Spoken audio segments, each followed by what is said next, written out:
All right, welcome back to the deep dive. Today, we're going to be taking a look at something I think a lot of us maybe take for granted, stretching. Mhm. We got a ton of listener questions on this one and some great articles that you guys sent in from Healthline, the Orthopedic and Sports Medicine Institute, even Mayo Clinic and Harvard Health weighed in. So we're going to try to take all that, distill it down, and give you the need-to-know info on flexibility and stretching, how it all works, and how to actually, benefit from it. Yeah, it's funny, you think about stretching and you maybe get that picture in your head of, the Olympian doing the splits or something. But it's something that's relevant to, honestly, everyone. And these articles really dig into how important it is for just like everyday health and well-being. Yeah. I mean, you think about it, even the Orthopedic and Sports Medicine Institute, they talk about how, like, that natural instinct to stretch when you wake up Yeah. or after you've been sitting for a long time, it's almost like your body's kind of telling you something, right? Like, hey, I need to loosen up here. Yeah. Yeah. Like, give me some space to move. It's almost like a built-in signal. Yeah.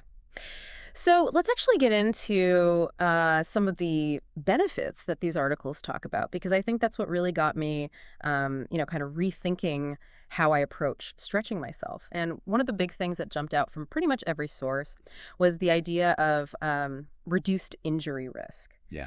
And Healthline really emphasizes this point that when you have good flexibility, it works together with strength to help your body handle all kinds of stress, whether it's just daily life stuff or more intense physical activity. And the key here is that flexibility helps correct those muscle imbalances that can lead to problems. Yeah, that's a really important point because if you think about your muscles as kind of working together as a team, Mm. right? If some are really tight and others are weak, Mm. you're not going to get that even distribution of force and you're more likely to injure something. Mm-hmm. It's like the Orthopedic and Sports Medicine Institute kind of touches on this. Like if you imagine a rope, right, and there's knots in it, it's going to be way harder to pull that rope and it's more likely to break at those points. Oh, that's a good analogy. So, loosening those knots, that's what stretching does. And Healthline's right on the money about focusing on those overactive muscles. Those are the ones that need that extra attention. Yeah, that makes sense. And, it's not just about those big injuries, it's those everyday aches and pains too, right? Oh, absolutely. Healthline mentions how just lengthening and loosening those muscles can really help alleviate those and maybe even prevent those annoying muscle cramps. Yeah. I'm speaking from experience here. Like, after a long day sitting at my desk, For sure. my hips and hamstrings are screaming for a good stretch. Yeah. Yeah. And, if we take that a step further and think about something super common like low back pain, the Orthopedic and Sports Medicine Institute actually points to tight quadriceps, hamstrings, and hip flexors as a big contributor to that. Mm-hmm. So if you're one of the many people out there dealing with low back pain, a consistent stretching routine that focuses on those areas could make a huge difference. Yeah, that's so interesting. So it's not just about treating the symptom, it's actually getting to the root cause. Exactly. Now, this is a benefit I think we can all get behind. Better posture and balance. Mhm. Healthline talks about how improving your flexibility can really help support proper alignment of your spine and, just generally help you stand taller and move more gracefully. And they even mention yoga, which we all know is great for balance. Is that something you've seen in your experience, that connection between flexibility and balance? Oh, absolutely. Think of it like this. Your core muscles and the muscles around it, they act like the scaffolding for your body. Mm. And if they're flexible and strong, they can do a much better job of keeping everything in line. And yoga, it emphasizes both stretching and balance. It really helps to improve what's called proprioception, which is basically your body's awareness of where it is in space. Okay, so it's like your internal GPS system getting a little tune-up. Exactly. And it's not just about, the physical feeling of being looser. Healthline also points out that stretching can actually have a positive impact on your mental state. When you release that physical tension, it often goes hand in hand with a release of mental tension. Yeah, for sure. Deep mindful stretching can actually trigger your parasympathetic nervous system. Yeah. That's your body's like rest and digest mode, and that counteracts that stress response. So it's like a physical sigh of relief Exactly. that then translates to your mind. Exactly. And, we were talking about strength earlier, and it's important to remember that flexibility isn't the opposite of strength. Right. In fact, it kind of works with strength Totally. to make you even stronger, right? Yeah. It supports it. Healthline mentions this too. Yeah, because think about it, like if you have a good range of motion, your muscles can actually engage more fully and generate more power. Yeah, that makes sense. So like imagine a weightlifter who's doing squats, right? Hmm. If they have good flexibility, they can get lower in that squat, Mm-hmm. which means they're using more muscle fibers. They're going to lift more weight. Yeah. So it's like unlocking your full potential. Exactly. And then there's the internal benefits too. The Orthopedic and Sports Medicine Institute talks about improved circulation.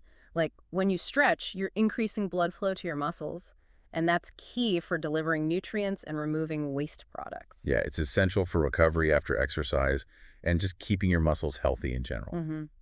And then this one, I thought this was really important from Harvard Health, maintaining mobility and independence as we age. Yeah, that's crucial. Flexibility plays a huge role in keeping those joints moving freely and preventing those muscles from getting stiff and shortened over time. Exactly, yeah. Yeah. So it's really about staying active and engaged in life for as long as possible. So we've got a good understanding now of why stretching is so beneficial. Yeah. But let's get into the practical stuff. Right, the how and the when. The how and the when. And, I think all the sources were pretty crystal clear on one thing. Yeah, Never stretch cold muscles. absolutely. That's like rule number one. Big no-no. Like, you're just asking for trouble. Yeah, trying to stretch a cold muscle is like trying to bend a cold piece of plastic. Right. It's going to snap. It's going to break, yeah.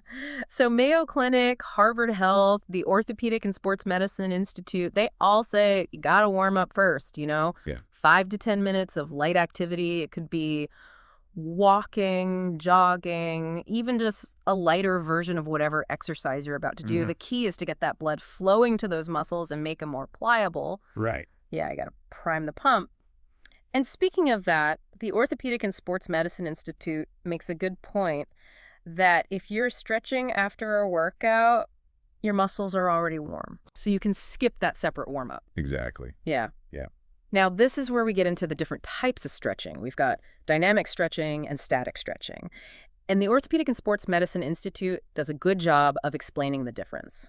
Dynamic stretching, it's all about controlled movements where you're actively moving your joints and muscles through their range of motion. Yeah, think like arm circles, leg swings, torso twists, that kind of thing. So it's movement-based, like you're getting your body ready for action. Yeah, exactly.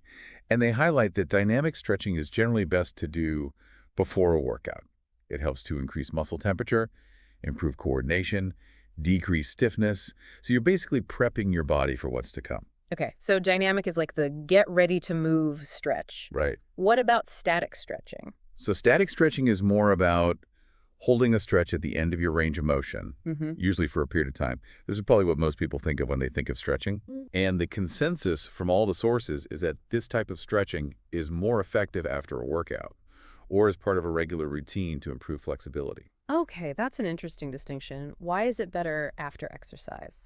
Well, both the Orthopedic and Sports Medicine Institute and Mayo Clinic mentioned that doing static stretches before intense activity might actually make your muscles a little weaker for a bit. Oh, interesting. So it could affect your performance, like if you were sprinting or jumping. So it's like you're overstretching that rubber band before you need it to snap back. Okay, so you're losing some of that elastic energy. Exactly. So those longer holds are better for after your muscles are warm and you're focusing on increasing flexibility or cooling down. Got it. Dynamic to prepare, static to improve and recover. So when we are doing those static stretches, how long should we be holding them? And what about breathing? Like, how important is that? Those are really important points. For hold time, the Orthopedic and Sports Medicine Institute recommends holding each stretch gently for somewhere between 20 and 45 seconds. Mayo Clinic and Harvard Health say around 30 seconds is good, and Mayo Clinic even mentions you might want to hold for up to 60 seconds in those problem areas where you're really tight. Okay. And for most stretches, 2 to 3 repetitions is a good amount. Okay, and breathing. Breathing is crucial. A lot of people tend to hold their breath when they're stretching, but the Orthopedic and Sports Medicine Institute is very clear that you want to breathe normally and deeply throughout the entire stretch. Mm-hmm. They even say that a slow exhale can help you relax further into the stretch and maybe even increase that range of motion. Okay, so don't tense up, don't hold your breath, just breathe naturally. Exactly, yeah. You want to be encouraging your body to relax, Yeah. not fight against it. Right, right. Now, what about the movement into the stretch? Should you be bouncing or kind of forcing it? No bouncing. That's another big no-no from all the sources. Yeah. Especially Mayo Clinic and Harvard Health are very clear about that. Bouncing, or what they call ballistic stretching, can actually make your muscles tighter because it triggers a reflex contraction. Plus, you're way more likely to injure yourself that way. Right. So slow and smooth is the way to go Mm. until you feel that gentle tension. And what should that tension feel like? Should you be pushing through pain? No, absolutely not. Okay. This is where listening to your body is so important. Mayo Clinic and Harvard Health both stress that you should feel a stretch, that tension, but never actual pain. Right. If it hurts, back off a little bit till the pain subsides. Hold the stretch at that point where you feel a good tension, but it's not painful. Okay. So it's finding that edge but not pushing past it. Exactly. Now, are there any specific muscle groups that we should be focusing on when we stretch? Yeah. Mayo Clinic recommends paying attention to your major muscle groups. So calves, thighs, hips, lower back, neck, shoulders, those kinds of things. And a really important point is to make sure you're stretching both sides of your body. That helps to maintain balance and symmetry, which can help prevent injuries. Yeah, that makes sense. And they also say to focus on muscles that you use a lot in your daily life or for any hobbies or activities that you do. So like if you're a runner, you're going to want to pay extra attention to your hamstrings, quads, hip flexors. Right. Makes sense. And then the Orthopedic and Sports Medicine Institute, they add a really helpful tip, which is to engage your abdominal muscles during your stretching routine. Oh, yeah, good point. That's something I think a lot of us might forget. That core engagement can really help to protect your back. Absolutely. A strong core is like an anchor for your body, and it helps to stabilize your spine and prevent any unnecessary stress. Yeah. All right, so we've talked about how to stretch, what kind of stretches to do. How often should we be stretching to really see those benefits? So the Orthopedic and Sports Medicine Institute and Harvard Health say aiming for 3 to 5 days a week is a good goal. Mayo Clinic says at least 2 to 3 times a week. But what's really encouraging is that Mayo Clinic also says even short stretching sessions, like 5 to 10 minutes, can be really beneficial, especially if you're doing them regularly. So it's more about consistency than, marathon stretching sessions. Exactly. Yeah. And like Mayo Clinic wisely points out, if you stop stretching regularly, you're going to lose some of that flexibility that you've gained. Yeah, it's a use it or lose it kind of thing. Exactly. All right, so let's talk about some specific stretches that we can do. Healthline gives us a few yoga poses that are great for stretching, either dynamically or by holding them statically. Yeah, and I think it's helpful to think about which muscles each pose is targeting. Yeah. So you can kind of tailor your routine to what you need. So for instance, downward facing dog, they describe it as really good for stretching the hamstrings, glutes, deltoids, triceps, and even a little bit into the quads. So it's really kind of a full body stretch. Yeah. And then sun salutations, that's more of a flowing sequence, but it hits a lot of different muscles too, like the spinal extensors, trapezius, abs, quads, hamstrings. So it's more dynamic, but it can help build both flexibility and strength over time. Yeah, for sure. And then triangle pose, it's a good one for targeting the lats, internal obliques, glutes, hamstrings, quads. That's more of a static hold. Okay. And intense side stretch pose, that one really targets the erector spinae, pelvic muscles, quads, and hamstrings. Yeah, you can really feel that one along the back of your legs and the side of your torso. And then two-knee spinal twist, good for the erector spinae, abs, trapezius, and pecs.